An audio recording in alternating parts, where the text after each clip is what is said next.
Hey everyone, welcome to my channel. I hope you're all having a fantastic day.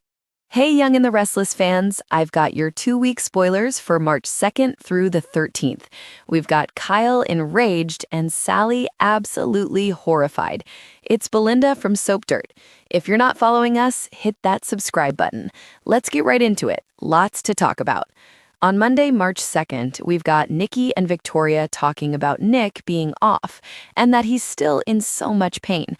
Nikki says she and Victor have also noticed, and then Victoria tells her mom that Nick is running through pills way too fast, and at the same time, he's determined to go take down Matt alone when he's clearly in no shape to do this. Nikki absolutely hates that Phyllis is running Newman Enterprises and sitting there gloating, but Victoria is certain they will all get it back, everything they lost eventually. But Nikki says even if they get it back, given their age and everything, maybe she and Victor should retire because they would spend the rest of their lives rebuilding, and that way the kids could just move forward and do what they want. But Victoria vows to never give up until they get back everything that Kane and Phyllis stole. I love that none of them are blaming Victor, which is insane. He is not a victim. He is the perpetrator. He is the root cause of all of this misery. It's crazy. Kyle and Claire are chatting, and she says she didn't get the dirt on Audra, but Claire thinks Audra robbed an art gallery owner, and then she and Halden made the guy disappear. But Kyle thinks Claire should just let it go. But she keeps on. She's fixated, insisting that Audra is up to something. What she's up to is just trying to have a job and a life and putting her past behind her. And Audra didn't kill the guy. So when Claire finally digs this up, as we know she will, it's going to hurt Halden a lot more than Audra. Plus, Kyle's telling Claire, look, she's not going to be involved. Audra has a new job with Sally, she's keeping busy, and Kyle tells her that Audra is not worried about Claire, so just leave it. And then she tells Kyle that he was right about Halden. He's not right for her. And Claire tells Kyle that Halden is keeping secrets, and that's why Claire broke up with him. Meanwhile, Halden is telling Audra that Claire didn't find out anything in Los Angeles, and Halden catches Audra up on Victor losing everything and thinks it's karma for using the AI on Kane's company. And Audra advises him not to trash Victor in front of Claire because she's loyal to her granddad. Audra is also worried that Claire isn't going to stop digging. Halden, meanwhile, is impressed with Audra's new job with Sally, and he goes ahead and tells Audra that Claire dumped him for keeping Audra's dirty secret. So Halden kind of feels like he lost Claire because of Audra, but he also thinks Claire's finally ready to let it go, but she's not. Sally has dinner with Billy at his place, and he sets up a whole romantic evening to woo and win Sally back. Billy tells Sally he loves her, talks about how they can separate the personal from the professional, and she tells Billy about picking her dad up over and over. This is the same thing she told Victoria. I won't reiterate it all for you, but Sally basically doesn't want to play that role in Billy's life. She doesn't like it. And then Sally cries and says her dad chose things over her, and Billy did the same thing, choosing Chancellor over her.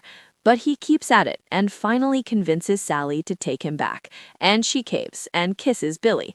And of course, he's smiling and smug because he talked her into it. Tuesday, March 3rd, Sharon has questions for Daniel about him and Tessa, and I suspect Sharon is going to want Daniel away from Tessa. Sharon may tell Daniel he needs to back off and give them a chance to figure out their own marriage without him being in the way. But Tessa is happy. She wants Daniel. She's done with Mariah and may not like Sharon interfering. Phyllis and Kane are swapping threats on Tuesday. Kane wants Phyllis to give back the Newman stuff, or at least pretend to, long enough for him to save Lily.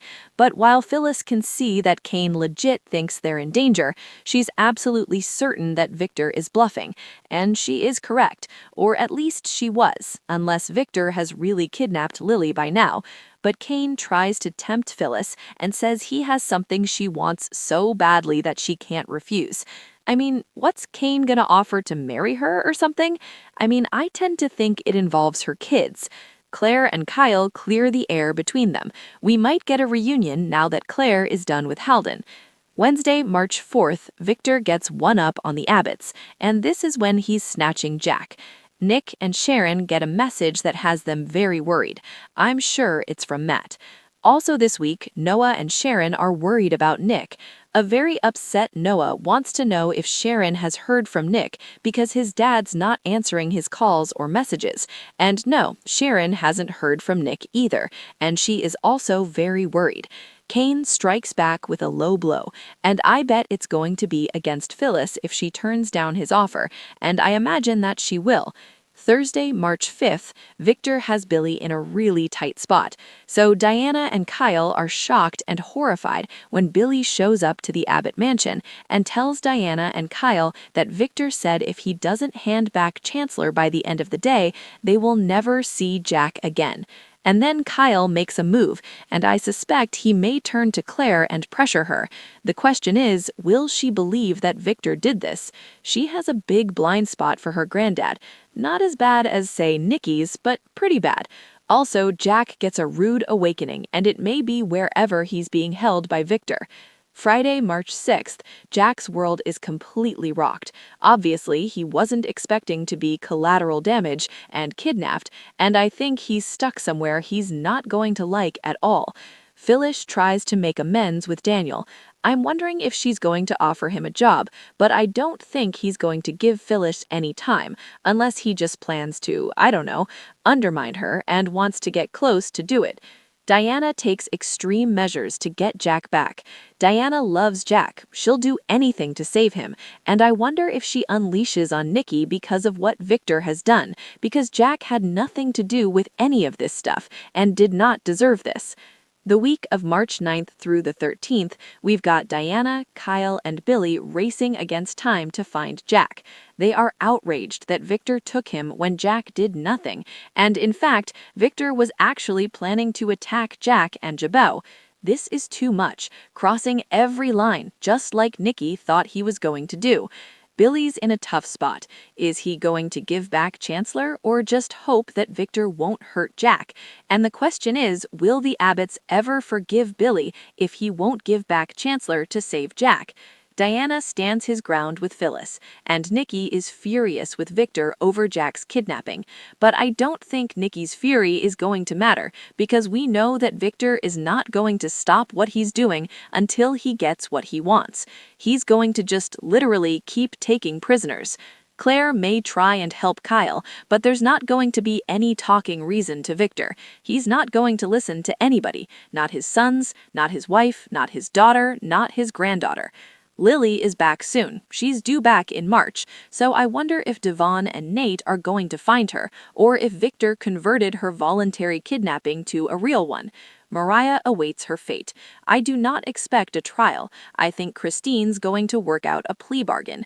Sally's back with Billy, but if he doesn't give back Chancellor to save Jack, that might be a deal breaker that would horrify Sally and end their reunion before it even gets off the ground. Audra and Halden get closer, and Sienna is in danger soon.